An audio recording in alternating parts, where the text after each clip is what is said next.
Welcome to Top Rotten. When I was in the 10th grade, it wasn't uncommon for me and my friend Sean to stay the night at our friend Nikki's house. One night, we decided to walk to Nikki's new girlfriend's apartment late at night while her mom was at work. To get there the quickest, we would walk on the railroad tracks that ran in front of Nikki's trailer to the graveyard right next to her apartment. We began walking and I was already a little nervous.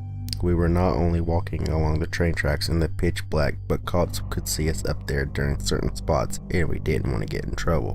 But I didn't want to look like a little bitch in front of my friends, so I went along anyways.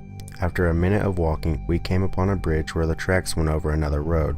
It's a good 100 feet above the road below, and the planks of wood have a foot gap in between them, so you had to watch where you stepped or your foot could fall through and you could get hurt. After we crossed the bridge a little ways, one of us looked back and we could see multiple faint white figures crossing the tracks back and forth. I remember asking if they could see them too, and they both agreed. They could see it too, but we didn't make a big deal of it as it was just kind of spooky. The figures were very faint and we kind of played it off like our eyes were playing tricks on us and we didn't want to be pussies in front of each other. I can't remember exactly, but I looked back again and thought I saw what looked like someone jumping off the same bridge we had just passed, except I was the only one to see this.